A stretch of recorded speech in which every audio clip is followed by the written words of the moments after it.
The GLD ETF, which is offered by ABSA under the brand name of NewGold, is a physically backed ETF. So it really means that there's a vault with gold bars lying in there, and when you buy the GLD, that's the share code, the GLD on the JSE, what you're getting is effectively the performance of gold in rand terms. So for those that sort of share the views of Faber and Roffey and company, that would be a great trade for them to actually add that to their portfolio and really hedge themselves against this potential global calamity.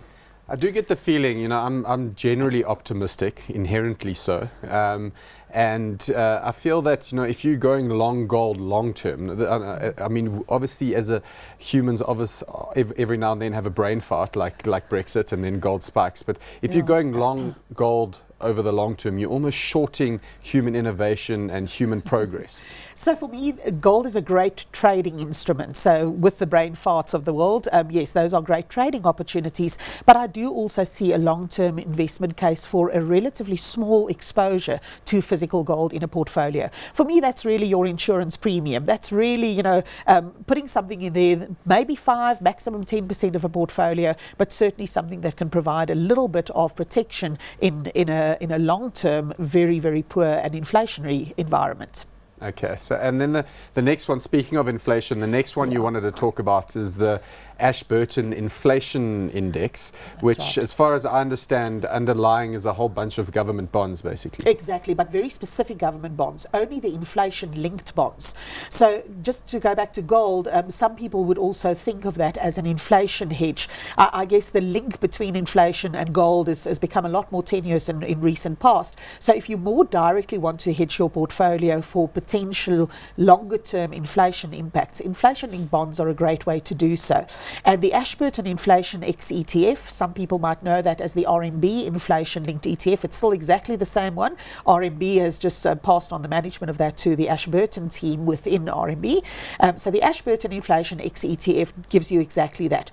Only South African sovereign inflation-linked bonds. And the two big advantages of that is that the investment that you get, not only does the capital appreciate in line with inflation on an annual basis, but the coupon, the interest that you receive, is then based off that higher capital value also.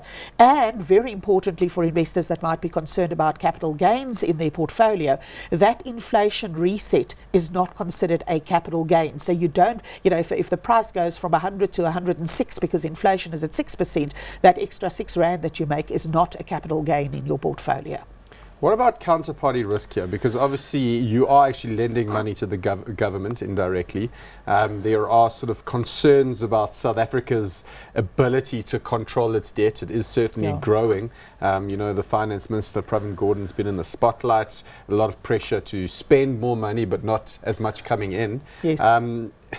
These are obviously sort of determined by the market in terms of the interest you get. Yes. But what is your opinion on that counterparty risk? I'm so glad that you talk about counterparty risk in terms of the issuer, the government, rather than counterparty risk in the ETF, because an ETF does not carry any counterparty risk because it's 100% physically backed. So then going back to the question of counterparty risk as far as the government is concerned, you're absolutely right. This is taking a view on the government, and therefore the credit rating obviously becomes very relevant in the world of bond investment.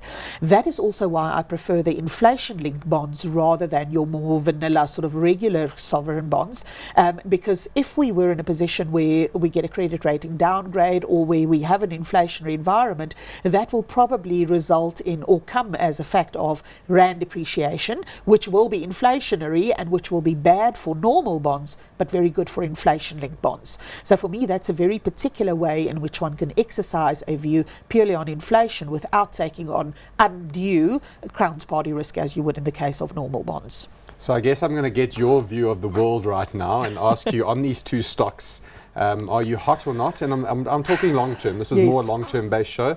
So would you be hot or not on either of these two ETFs? For me, I would prefer out of the two the inflation-linked bond ETF. Yes, gold has got its place, but I think there's a much more fundamental basis for an investment in the inflation ETF. And I think for me, that I often refer to it as the mattress in my portfolio. That's the, when everything else falls down, that's the bit of a soft landing that I can sort of coordinate within a portfolio. So for me, it's the inflation linker. Yeah, I agree with you. I guess it does have a place in the portfolio to be a bit more conservative and stable. But like I said, I am inherently optimistic, so I'm not going to be hot on either of them over the long term, because I think direct equities, whether it be through ETFs or direct stocks, are better positioned.